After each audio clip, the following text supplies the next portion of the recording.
അമിതമായ ഗ്യാസ് ഉൽപ്പാദിപ്പിക്കുന്ന ഒരുപാട് പേര് നമ്മളുടെ കൂട്ടത്തിലുണ്ട്. എനിക്ക് എപ്പോഴും ഗ്യാസുകാരടുത്തു നിന്ന് വന്നിട്ടുള്ള കോള് ഇത് അറ്റാക്കാണോ നെഞ്ചുവേദനയാണോ എന്ന് പറഞ്ഞിട്ടാണ്.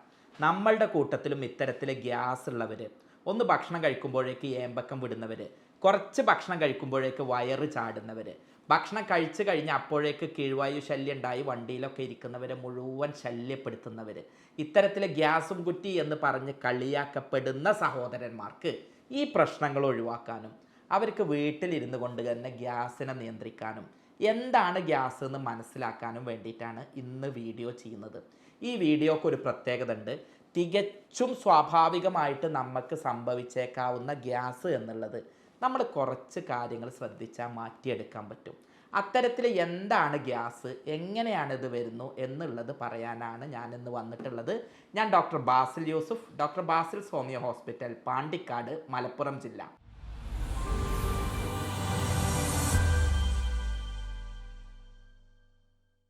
ഗ്യാസ് എന്ന് പറഞ്ഞു കഴിഞ്ഞാൽ പ്രത്യേകിച്ച് ഒന്നുമില്ല.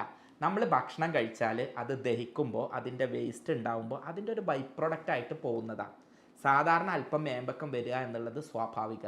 എന്നാൽ എന്തെങ്കിലും തട്ടുമ്പോഴേക്ക് എന്ന് പറഞ്ഞിട്ട് ഇങ്ങനെ മേലേക്ക് എടുക്കുന്ന ആളുകളെ കുറേ പേരെ കാണാം. കല്യാണത്തിനും പള്ളിയിലൊക്കെ ഇരിക്കുമ്പോൾ സഭ വഷളാക്കുന്ന ആളുകളായിട്ട് നമുക്ക് അവരെ തോന്നുമെങ്കിലും അവരെ പറ്റി എപ്പോഴെങ്കിലും ചിന്തിച്ചിട്ടുണ്ടോ? അവരിത് മനഃപൂർവ്വം ആളുകളുടെ ശ്രദ്ധ നേടാൻ ആഗ്രഹിക്കുന്നതല്ല. ഒരിക്കലും ഇത് വരരുതേന്ന് ആഗ്രഹിച്ച് മുട്ടിപ്പിടിച്ച് നിൽക്കുന്നതാ. ആർക്കെങ്കിലും അവനവൻ്റെ അഭിമാനം ക്ഷതേൽപ്പിക്കാനും ഈ പള്ളിയിലും ഹോട്ടലിലൊക്കെ പോകുമ്പോൾ എല്ലാവരുടെ ഇടയിൽ ഇങ്ങനെ ഒച്ചുണ്ടാക്കാനും ഇഷ്ടമുണ്ടാവുമോ? പക്ഷെ അങ്ങനെ ആയിപ്പോകുന്നതാണ്. അത്തരം ആളുകൾക്ക് വേറൊന്നുണ്ട്. ഈ വായിലൂടെ പോകുന്നത് അറിയാതെ എങ്ങനെയെങ്കിലുമൊക്കെ കളയാൻ പറ്റും. പക്ഷേ കീഴ്വായു ശല്യമുള്ളവർ ഇവരെവിടെ ചെന്ന് കഴിഞ്ഞാലും അടുത്ത സ്മെല്ലായിരിക്കും. ചിലർക്ക് അറിയാം ഇങ്ങനെ ഒരാളാണ് എന്നുള്ളത്. അങ്ങനെ എല്ലായിടത്തും പോയിട്ട് പരിഹസിക്കപ്പെടുന്നവരുണ്ട്. അത്തരം ആളുകൾക്കാവട്ടെ ഇന്നുള്ള ഈ വീഡിയോ. ഇത് പറയുമ്പോൾ പലരും ചിരിക്കും. എൻ്റെ സഹോദരാ, ഞാൻ ഈ വീഡിയോ എന്തിനാ ചെയ്യുന്നറിയോ? ഞാനൊക്കെ പഠിച്ച അറിവ് വെച്ചിട്ട് സാധാരണക്കാരോട് സംസാരിക്കാനാണ്. ഇത്തരം കീഴ്വായു അല്ലെങ്കിൽ ഗ്യാസ്, ഏമ്പക്കം എന്നുള്ളതൊക്കെ ചെയ്ത് കാണിക്കുന്ന എന്തിനറിയോ? ദിവസം ഇതുള്ള ഒരുപാട് പേരെ കാണും. സോഷ്യൽ മീഡിയയിൽ പലപ്പോഴും ഇങ്ങനെ വീഡിയോ ഇടുമ്പോൾ കുറേ നെഗറ്റീവ് കമൻറ്റുകൾ ഉണ്ടാവും. ഞാൻ കാണിച്ച് നിൻ്റെ ഗോഷ്ഠികൾ വെച്ചിട്ട് അതിലെ തെറ്റുകൾ പറയാൻ ആളുകളുണ്ടാവും. പക്ഷേ കുറേ ആളുകൾക്ക് ഇത് ചെയ്യുമ്പോൾ അവരുടെ വീട്ടിലിരുന്ന് ചെയ്യുമ്പോൾ കിട്ടുന്ന ഒരു സന്തോഷം വളരെ സന്തോഷം നൽകുന്നതുകൊണ്ടാണ്. അതുകൊണ്ട് തന്നെ നിങ്ങളുടെ കമൻ്റായിട്ട് താഴെ സംശയങ്ങൾ ചോദിച്ചാൽ എനിക്ക് കഴിയണ അത്ര ഞാൻ എന്ത് ചെയ്ത് തരാം, ഇതിൽ മറുപടി തരാം. ഇപ്പോൾ പൊതുവായിട്ടുള്ള കുറച്ച് കാര്യങ്ങൾ പറഞ്ഞുതരാം. ഒന്നാമത്, ഗ്യാസ് ഉണ്ടാവുന്നത് എന്തുകൊണ്ടാണ് പറഞ്ഞാൽ ദഹനം പ്രോപ്പർ അല്ലാത്തത് കൊണ്ടാണ്.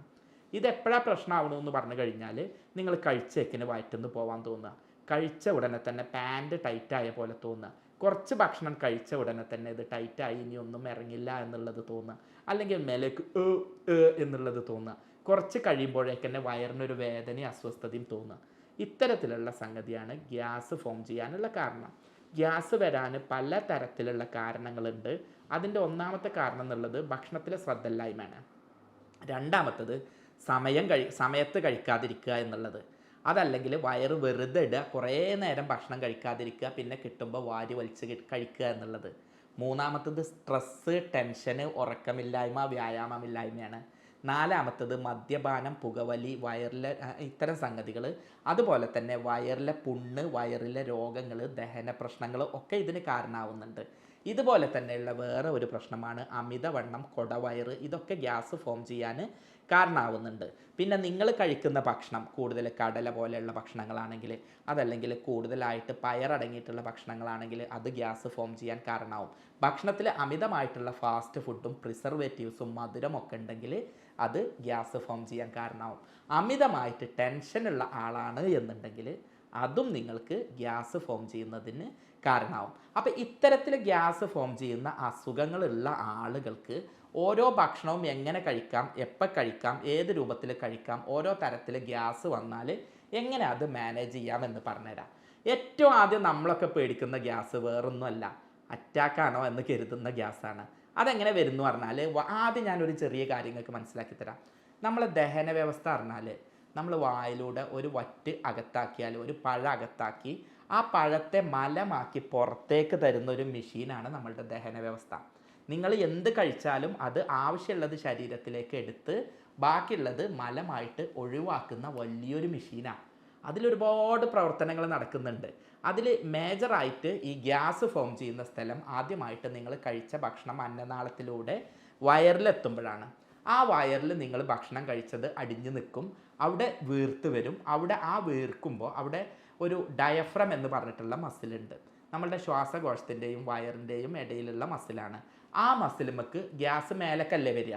അപ്പോൾ സ്വാഭാവികമായിട്ടും മേലക്ക് ഇങ്ങനെ തള്ളുമ്പോൾ ഓ ഓ എന്ന് പറഞ്ഞിട്ടുള്ള ഏമ്പൊക്കെ ഉണ്ടാവും, നെഞ്ചുവേദന പോലെ ഉണ്ടാവും, പൊറുതിയേട് ഉണ്ടാവും, വയറിങ്ങനെ ചാടി വീർത്ത പോലെ ഉണ്ടാവും. നമ്മൾക്ക് എന്തുണ്ടാവും, വയറ് ഡ്രസ്സൊക്കെ ഒന്ന് ഊരിയിട്ട് ഒരു തുണിയൊക്കെ എടുത്തിട്ട് അല്ലെങ്കിൽ വയറിൻ്റെ മേലെ കൂടെ ഉള്ള ആ ടൈറ്റ് ബാൻഡേജൊക്കെ ഒന്ന് കുറക്കാൻ തോന്നുന്ന, ബെൽറ്റ് ലൂസാക്കി വെക്കാൻ തോന്നുന്ന ഫീൽ ഉണ്ടാവും.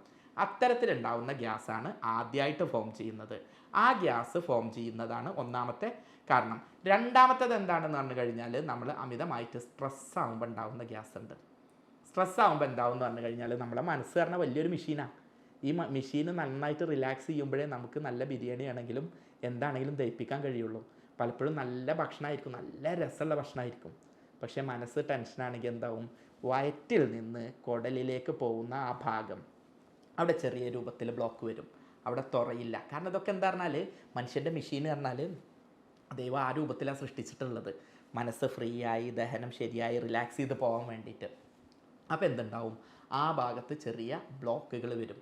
ആ ബ്ലോക്കുകൾ കാരണം എന്ത് ചെയ്യുന്നുണ്ട്, ഈ പറഞ്ഞിട്ടുള്ള ഗ്യാസ് അവിടെ കെട്ടി നിൽക്കും, കുടലിലേക്ക് പോവില്ല. അപ്പം മേലേക്ക് ഏമ്പക്കവും അതുപോലെ തന്നെ ചെറിയ ഓക്കാനം പോലെയൊക്കെ ഫീൽ ആയിട്ടുണ്ടാവും. ഗ്യാസ് നിങ്ങൾക്ക് ഫോം ചെയ്യുന്ന അവസ്ഥ ഉണ്ടാവും. നമ്മുടെ ശരീരത്തിൽ പ്രതിരോധ ശക്തി കുറയുമ്പോൾ, പ്രമേഹം പോലെയുള്ള രോഗങ്ങൾ ഉണ്ടാകുമ്പോൾ നമ്മളുടെ പല എൻസൈമുകളും ദഹിപ്പിക്കാൻ വേണ്ട പല ദഹനരസങ്ങളും വേണ്ട അത്ര പ്രവർത്തിക്കാതെയാവും.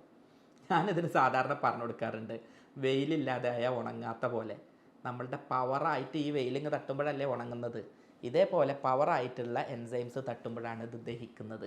അത് ഷുഗറൊക്കെ ഉള്ള ആളുകളിൽ പാങ്ക്രിയാസ് ഉൽപ്പാദിപ്പിക്കുന്ന, അതല്ലെങ്കിൽ ലിവർ ഉൽപ്പാദിപ്പിക്കുന്ന പിത്തം അതുപോലെയുള്ള ദഹനരസങ്ങൾ നമ്മുടെ ശരീരത്തിൽ ദഹിച്ച് ശരിയായ രീതിയിൽ ഗ്യാസ് ഒഴിവാക്കാൻ വേണം.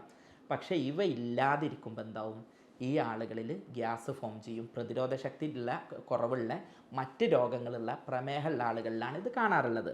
പിന്നെ നമ്മൾ സാധാരണയായിട്ട് കടല അതുപോലെ തന്നെ പയറൊക്കെ കഴിച്ചു കഴിഞ്ഞാൽ ശരീരത്തിൻ്റെ pH ലെവലിൽ വ്യത്യാസം വരും. അത് ഗ്യാസ് ആവാൻ കാരണമാവും. അത്തരത്തിലും ഗ്യാസ് ഫോം ചെയ്യാറുണ്ട്. പിന്നെ ഫോം ചെയ്യുന്ന വേറൊന്ന് എന്താണെന്ന് പറഞ്ഞാൽ അമിതമായിട്ട് നമ്മൾ ദഹിപ്പിക്കാൻ വേണ്ടിയിട്ട് പാല് മറ്റ് സാധനങ്ങളൊക്കെ കഴിക്കും. അത്തരം സാധനങ്ങൾ കഴിക്കുമ്പോൾ ഒരു പരിധിവരെ മോര് തൈരൊക്കെ കൂടുതൽ കഴിക്കുമ്പോൾ ദഹന വ്യവസ്ഥൻ്റെ അവസാന ഭാഗമായിട്ടുള്ള ചെറുകുടലിലും വൻകുടലിലും ഗ്യാസ് കെട്ടിക്കിടക്കാറുണ്ട്. ഇത്തരത്തിലെല്ലാമാണ് ശരീരത്തിൽ ഗ്യാസ് ഫോം ചെയ്ത് നമ്മളെ ഗ്യാസും കുറ്റിയാക്കാൻ കാരണമാവുന്നത്. അത് ഒഴിവാക്കാനുള്ള കാരണങ്ങളാണ് നമുക്കിനി ചർച്ച ചെയ്യേണ്ടത്. ഗ്യാസുമായി ബന്ധപ്പെട്ട് എപ്പോഴും ആളുകൾ ചോദിക്കുന്ന കുറച്ച് ചോദ്യങ്ങളുണ്ട്. ഡോക്ടറെ, എന്താണ് എപ്പോഴും ഗ്യാസ് കയറാനുള്ള കാരണം എന്നുള്ളത്? അത്തരക്കാരോട് ഒരു മറുപടി പറഞ്ഞുതരാം. ഒന്ന്, നിങ്ങൾ ഭക്ഷണം ചവച്ചരച്ച് കഴിക്കാത്ത ആളാണെങ്കിൽ, ഭക്ഷണം വാരി വലിച്ച് കഴിക്കുന്ന ആളാണെങ്കിൽ, ഭക്ഷണം ഒന്നാകെ പ്രിസർവേറ്റീവ്സും കെമിക്കലും കൃത്രിമ സാധനങ്ങളും ചേർത്തിട്ടുള്ള ഭക്ഷണം കഴിക്കുന്ന ആളാണെങ്കിൽ അത് ഗ്യാസിന് കാരണമാവും. രണ്ടാമത്, ഭക്ഷണം കഴിക്കുന്നത് അമിതമായ അളവിലാണെങ്കിൽ അത് ഗ്യാസിന് കാരണമാവും. ചില ഭക്ഷണങ്ങൾ ഗ്യാസ് കൂടുതൽ ഉൽപ്പാദിപ്പിക്കുന്നുണ്ട്, അതെന്താണെന്ന് ഞാൻ പറഞ്ഞു തരാം. അത്തരം ഭക്ഷണങ്ങൾ കഴിക്കുന്നത് കൊണ്ട് കാരണമാവും. സമയത്ത് ഭക്ഷണം കഴിക്കാത്തതിൻ്റെ പേരിൽ ഗ്യാസ് കെട്ടിയിട്ട് അങ്ങനെയുള്ള കാരണങ്ങൾ കൊണ്ടും നിങ്ങൾക്ക് ഗ്യാസ് വരാനുള്ള കാരണമുണ്ട്. ചവച്ചരച്ച് വൃത്തിയായിട്ട് കഴിക്കാതെ വാരി വലിച്ച് കഴിക്കുന്നതും അമിതമായി കഴിക്കുന്നതുമാണ് പ്രധാനമായിട്ട് ഗ്യാസ് ഉണ്ടാക്കുന്നത്. ഒപ്പം സമയത്ത് കഴിക്കുക കൂടി ശ്രദ്ധിക്കുകയാണെങ്കിൽ പ്രശ്നം തീരും. അതുപോലെ തന്നെ ഭക്ഷണത്തിൽ ദഹിപ്പിക്കാൻ കൂടുതൽ സാലഡുകൾ, ഇലക്കറികൾ അതുപോലെ തന്നെ ഉപയോഗിക്കേണ്ടത്. അമിതമായിട്ട് മസാലകൾ ഒഴിവാക്കുക. വെള്ളുള്ളി, മഞ്ഞൾ, ഇഞ്ചി ഇത്തരത്തിലുള്ള സംഗതികൾ കൂടുതലായിട്ട് ഭക്ഷണത്തിൽ ഉൾപ്പെടുത്തുക. പഴങ്ങൾ കൂടുതലായിട്ട് കഴിക്കുക. അങ്ങനെയാണ് എന്നുണ്ടെങ്കിൽ നമുക്ക് ഗ്യാസ് ഒരു പരിധിവരെ കുറയ്ക്കാൻ കഴിയും. ഇത് പറയുമ്പോൾ എല്ലാവരും ചോദിക്കുന്ന ഒരു ചോദ്യമുണ്ട്, ഏതാണ് കൂടുതലായിട്ട് ഗ്യാസ് ഉണ്ടാക്കുന്ന ഭക്ഷണം എന്നുള്ളത്? ഇതിന് ഞാൻ എപ്പോഴും ഉത്തരം പറഞ്ഞുതരാം. പരിപ്പ്, പയറ്, കടല, ഇത് പരമാവധി ആളുകൾക്ക് എന്തുണ്ടാക്കുന്നുണ്ട്? ഗ്യാസ് ഉണ്ടാക്കുന്നുണ്ട്. നേരത്തെ പറഞ്ഞ പോലെ തന്നെ കൃത്രിമ ഭക്ഷണങ്ങൾ കൂടുതലായിട്ട് ഗ്യാസ് ഉണ്ടാക്കുന്നുണ്ട്. സോഡകൾ നമ്മൾ കേൾക്കുമ്പോൾ തോന്നും സോഡ കുടിച്ചാൽ ഗ്യാസ് കുറയും എന്നുള്ളത്. പക്ഷേ അത് പിന്നീട് ശരീരത്തിന് ദ്രോഹം ചെയ്യുകയാണ് ചെയ്യുന്നത്. പലർക്കും പാലുൽപ്പന്നങ്ങൾ ഗ്യാസ് ഉണ്ടാക്കുന്നുണ്ട്. ചിലർക്ക് ചില മരുന്നുകൾ ഗ്യാസ് പ്രശ്നങ്ങൾ ഉണ്ടാക്കുന്നുണ്ട്. അപ്പോൾ ഞാൻ എപ്പോഴും പറയുന്നത് എന്താണെന്ന് പറഞ്ഞാൽ ഭക്ഷണത്തിൽ കടല, പയറുവർഗ്ഗങ്ങൾ, പാലുൽപ്പന്നങ്ങൾ, ഇതിൽ നിങ്ങൾക്ക് ഏതാണ് ഗ്യാസ് ഉണ്ടാക്കുന്നത് എന്ന് നോക്കിയിട്ട് അത് നിയന്ത്രിക്കുക എന്നുള്ളതാണ് ഏറ്റവും നല്ല പ്രതിവിധി. എപ്പോഴും ആളുകൾ ചോദിക്കുന്ന ഒരു ചോദ്യമുണ്ട്, ഡോക്ടറെ ഗ്യാസ് ഉണ്ട്, ഇത് കുടലിലെ ക്യാൻസർ ആണോ എന്നുള്ളത്. അങ്ങനെ പേടിക്കണ്ട, ഗ്യാസ് ചില ശരീരത്തിൽ സ്വാഭാവികമാണ്. അവരാദ്യമേ ഇത്തരം ഗ്യാസുകൾ ഉള്ളവരാണെങ്കിൽ ആ ഗ്യാസിൻ്റെ ഭാഗമായിട്ട് വയറിൻ്റെ അടിയിൽ സ്തംഭനവും കീഴ്വായു പോകുന്ന പ്രശ്നവും ഏമ്പക്കവും ഒക്കെ ഉണ്ടാവാം. എന്നാൽ കുടലിലെ ക്യാൻസർ ആണെങ്കിൽ കുറച്ചും കൂടെ ഗൗരവകരായിരിക്കും. മലം പോകുമ്പോൾ ബ്ലഡോ മറ്റോ ഉണ്ടാവാം, നന്നായിട്ട് ബ്ലോക്കായിട്ട് വയറ്റിൽ പോകാൻ പറ്റാത്ത പ്രശ്നങ്ങൾ ഉണ്ടാവാം, വയറിങ്ങനെ വലുതായി ഇപ്പോൾ പൊട്ടും എന്നുള്ള തരത്തിലുള്ള ഫീൽ ഉണ്ടാവാം, ഒന്നാകെ വേദന പോലെ അവിടെ ഭയങ്കരമായിട്ട്. സാധാരണ ഗ്യാസ് ആണെങ്കിൽ എങ്ങനെ കുറച്ച് നേരം കഴിഞ്ഞാൽ ഒരു ആശ്വാസം കിട്ടും, ആ അവസ്ഥ ഉണ്ടാവാത്ത രൂപത്തിലുണ്ടാവും.